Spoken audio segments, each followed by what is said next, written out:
Hello everyone, welcome to PE Commerce classes. How are you all? I hope you all are doing well. So today I will discuss with you about World Trade Organization, which is really very important topic for NTA and GRF. So let's start it. World Trade Organization, WTO is the only global international organization dealing with the rules of trade between nations. Means जो WTO है वो एक global level की organisation है जो उसकी member Nations के बीच में ट्रेड के लिए रूल्स बनाती हैं. At its heart are the WTO agreements. जो अगर एग्जाम में ये क्वेश्चन पूछा जाए कि WTO का हार्ट किसे बोला जाता है तो वो है WTO एग्रीमेंट्स, जो कि WTO बनाता है, negotiated and signed by the bulk of the world trading Nations and ratified in their parliament.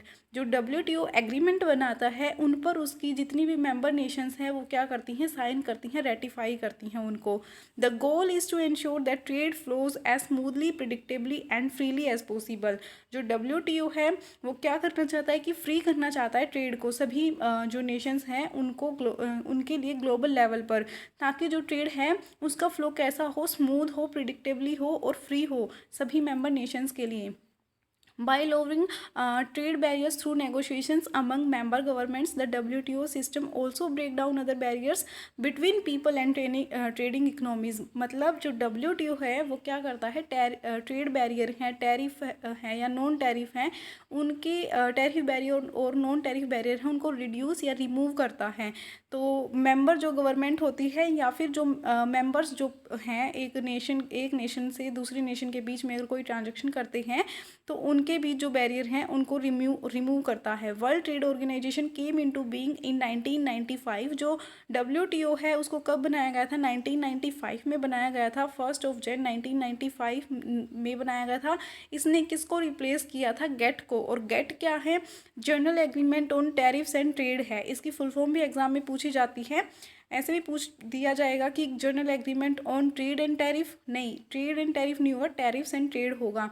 ये कब एस्टेब्लिश हुआ था, सेकेंड वर्ल्ड वॉर के बाद, मीन्स 1948 के आसपास जो है ये शुरू हुआ था. और 1994 तक क्या था, गेट था. फिर इसको किसने रिप्लेस किया था, WTO ने.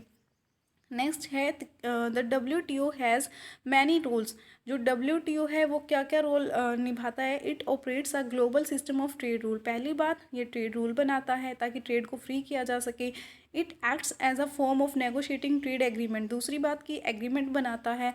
और थर्ड इम्पोर्टेंट है कि ये ट्रेड डिस्प्यूट को भी सेटल करता है. इसकी एक ह्यूज डिस्प्यूट सेटलमेंट बॉडी है किसकी, WTO की, जो क्या करती है between its member and it's supports the needs of developing countries. जो उनके बीच मेंबर नेशंस के बीच में डिस्प्यूट होते हैं उनको सेटल करती है और डेवलपिंग कंट्रीज़ को सपोर्ट करती है उनकी ज़रूरतों को पूरा करने के लिए. अब प्राइमरी पर्पस क्या था WTO को बनाने का, जो कि इम्पोर्टेंट है, एग्जाम में पूछा जाता है, ओपन ट्रेड करना, फ्री ट्रेड करना सभी के बेनिफिट के लिए. नेक्स्ट, इसमें की पॉइंट्स गिवन है जहाँ से क्वेश्चन पक्का पूछे जाते हैं. ऐसा नहीं है कि डायरेक्ट क्वेश्चन यही पूछा जाएगा कि बस WTO का जो है कहाँ पर कब एस्टेब्लिश हुआ था और यही 2 मार्क्स में आएगा. नहीं, ऐसे एग्जाम में क्वेश्चन नहीं पूछे जाते.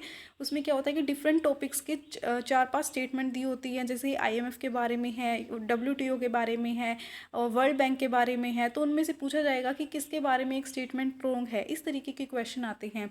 तो की पॉइंट्स क्या हैं WTO के, कि ये लोकेटेड कहाँ पर है, जेनेवा में है, स्विट्ज़रलैंड में भी है. ये हमने एक और पढ़ा था, जेनेवा में हेडक्वार्टर किसका था, अंकटाड का, जो कल ही पढ़ा था.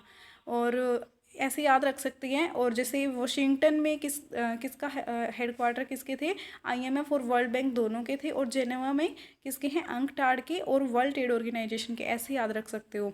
एस्टेब्लिश कब हुआ था ये WTO, 1 जनवरी 1995 को. और रिप्लेस किसको किया था इसने, गेट को. फिर क्या है, क्रिएटेड बाय. अब ये भी पूछा गया था एक बार एग्जाम में कि उरुग्वे राउंड के दौर में कौन सी ऑर्गेनाइजेशन जो है बनाई गई थी, तो वो थी उस दौर पे बनाई गई थी वर्ल्ड ट्रेड ऑर्गेनाइजेशन. मेंबरशिप कितनी है, 164 मेंबर हैं इसके, representing 98% of the world trade. GATT, इसकी फुल फॉर्म भी पूछी जाती है, जनरल एग्रीमेंट ऑन आएगा यहाँ पे, on tariffs and trade. Trips क्या है, trade related intellectual property rights. TRIMS क्या है, ट्रेड रिलेटेड इन्वेस्टमेंट मेजर्स. इनकी बिल्कुल जो है बिल्कुल पता होनी चाहिए फुल फॉर्म एग्जैक्ट क्या होती है.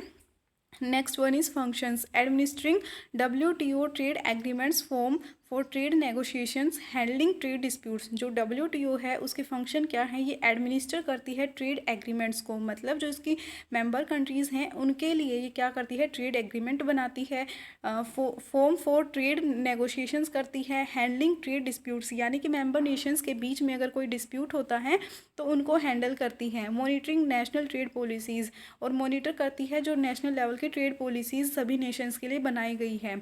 Technical assistance and training for developing countries, technical assistance provide करवाती है अपनी मेंबर कंट्रीज़ को, एंड ट्रेनिंग प्रोवाइड करवाती है डेवलपिंग कंट्रीज़ को। टेक्निकल असिस्टेंस प्रोवाइड करवाती थी दो और ऑर्गेनाइजेशन, वो क्या है, IMF एंड वर्ल्ड बैंक। फिर आगे क्या है, cooperation with other international organization. जो WTO है वो कोऑपरेट करती है अदर इंटरनेशनल ऑर्गेनाइजेशंस के साथ, लाइक IMF है या वर्ल्ड बैंक है। नेक्स्ट क्या है, trade related intellectual property rights, जिसको ट्रिप्स बोला जाता है। TRIPS require WTO members to provide copyright right covering authors and other copyright holder as well as holder of related rights, namely performer, sound recording producer and broadcasting organization. Exam में जैसे question पूछा गया था, geographical indication, industrial design, integrated circuit layout design, और एक और था wrong option था कि इनमें से कौन सा जो है उसमें इंटेलेक्चुअल प्रॉपर्टी राइट्स में नहीं आता। तो ये इंपॉर्टेंट है, geographical indication, industrial design, integrated circuit layout design, patent, new plant varieties, trademark, trade name and undisclosed और कॉन्फिडेंशियल इंफॉर्मेशन, ये सभी क्या हैं, इंटेलेक्चुअल प्रॉपर्टी राइट्स में आते हैं। अब ट्रिप्स को क्यों इंट्रोड्यूस किया गया था, trips also specifies enforcement procedures, remedies and dispute resolution procedure, कि ये एक तो इंटेलेक्चुअल प्रॉपर्टी राइट प्रोवाइड करवाती है सभी नेशंस को, ताकि जो डेवलप्ड कंट्रीज़ हैं और डेवलपिंग कंट्रीज़ हैं वो इक्वल आ सके, और जो ट्रिप्स हैं वो रेमेडीज़ भी अवेलेबल करवाती है जो इसकी मेंबर नेशंस हैं, और डिस्प्यूट अगर उनमें होते हैं तो उनको भी ये सॉल्व करती है, to the mutual advantage of producer and user of, कि जिन्होंने उस जो टेक्नोलॉजी है उसको बनाया प्रोड्यूसर को, और जो उसको यूज़ करेंगे यूज़र्स ऑफ टेक्नोलॉजिकल नॉलेज, उनके म्यूचुअल बेनिफिट के लिए वर्क करती हैं, and in a manner conducive to social and economic welfare and